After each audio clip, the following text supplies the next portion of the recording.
What's up, Matitibais? Welcome to the Math Universe. This is your gorgeous and mathematic teacher for today, Ma'am Nine. Oh, that's me, or Ma'am Janine P. Ragos. Mathematic teacher that could give you a new logic, knowledge, and information about mathematics. Are you ready on the lesson that Mom Nine could give? That's great! Prepare a paper and pen and get ready on our Math Universe adventure. Let's go!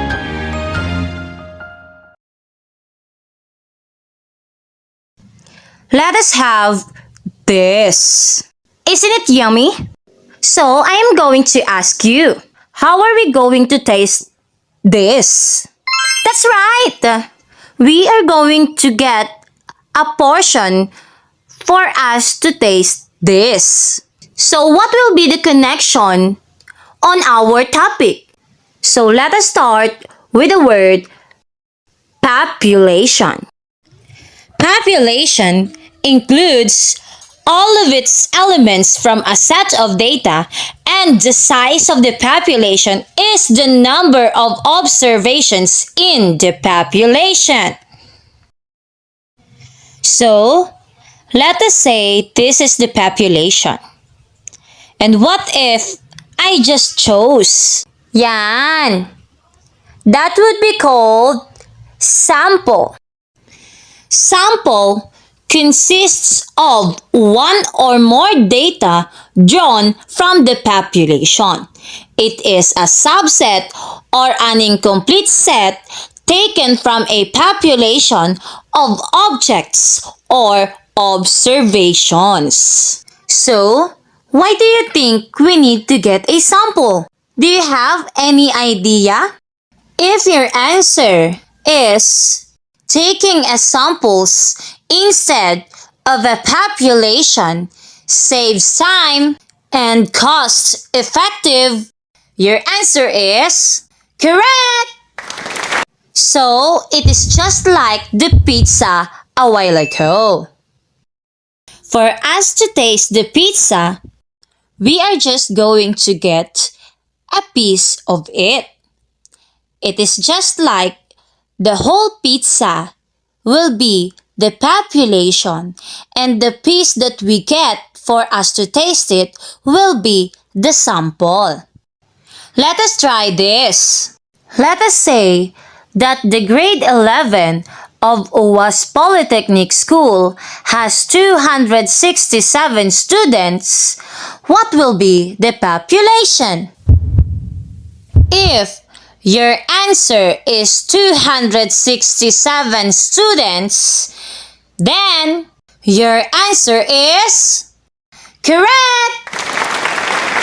Let us have another one.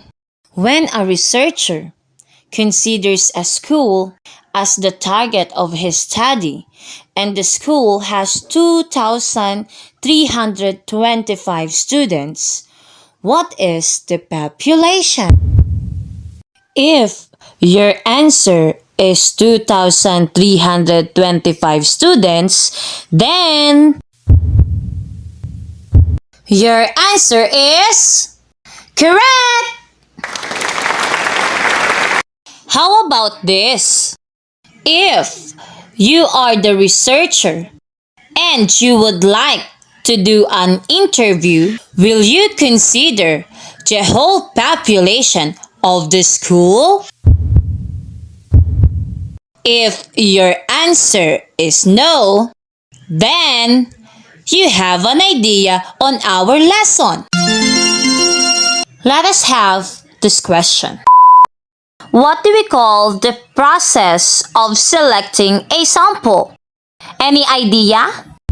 If your answer is sampling, then your answer is correct.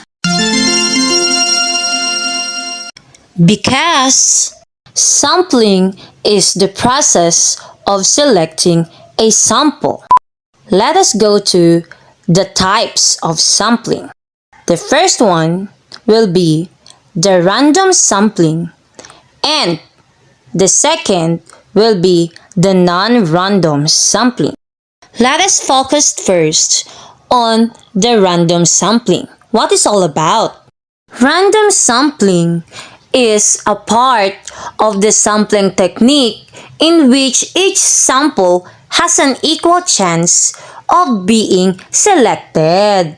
Since we already know what random sampling is, let us now reveal the types of random sampling. First, simple random sampling is a type of random sampling in which the researcher randomly selects a subset of participants from a population. Each member of the population has an equal chance of being selected. It is also known as lottery method or fishbowl method. Let us have an example. The first one is Lotto. Another example is raffle draw. And the last one, bingo. Since we are done on the simple random sampling, let us go to the next, which is systematic random sampling. Is the random sampling method that requires selecting samples based on a system of intervals in a numbered population. The sample interval is decided by dividing the population size by the sample size. Let us have an example. This example shows a neighborhood that will be systematically sampled. First, we choose a starting point. Then, we systematically choose every third house for us to survey. Another example.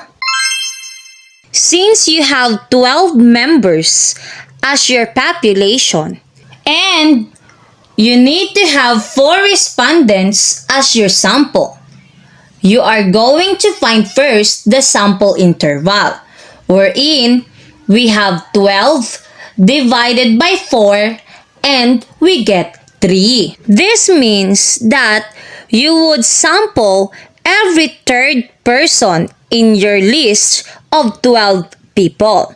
First, we choose a starting point, then we will now have 2, 5, 8, and 11. Let us go to the next, which is stratified random sampling. Is a sampling technique that is used when the population can be classified into groups or strata based on some characteristics. Common criterion used for stratification are gender, age, ethnicity, and socioeconomic status. We use this formula to find the sample size of each subgroup involving one or more strata. A stratified subgroup sample size is equal to the parenthesis of total sample size divided by the entire population multiplied by population of subgroups. Let us have an example. You're interviewing a school to understand the type of food that the students like. This school has both boys and girls, and you want to take their thoughts into account with a sample size of 100 students. Here are the numbers. Total students 2,000, number of boys 800, and number of girls 1,200.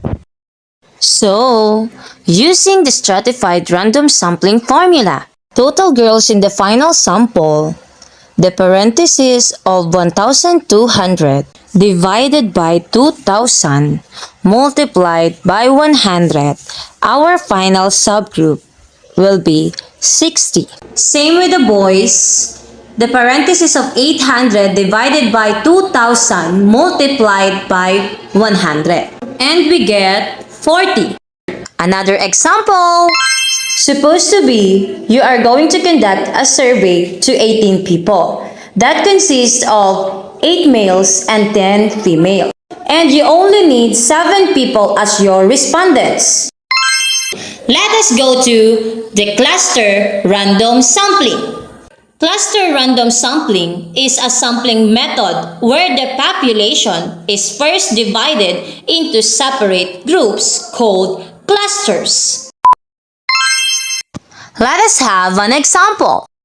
If you're conducting a study across all cities in the United States, you can use cluster sampling to eliminate certain cities or clusters in order to select your final sample group. Another example. This example shows clusters of individuals separated by their street or avenue.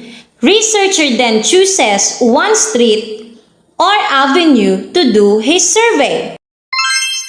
Let us go to the next, which is multi-stage random sampling.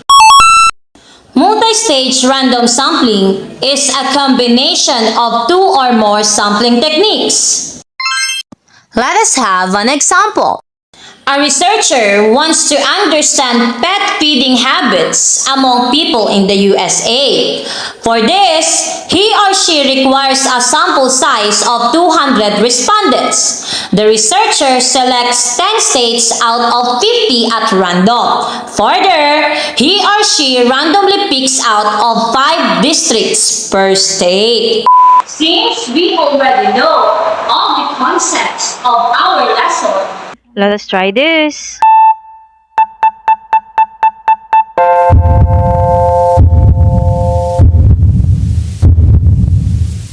The answer is simple random sampling. How about this?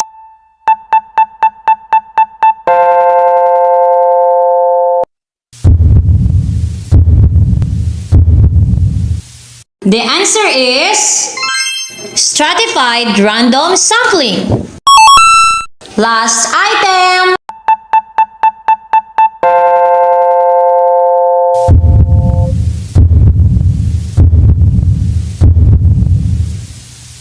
The answer is systematic random sampling. And for your assessment,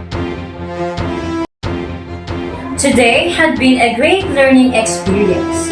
So, see you next time on the another Math Universe adventure in statistics and probability with Mom 9. Bye!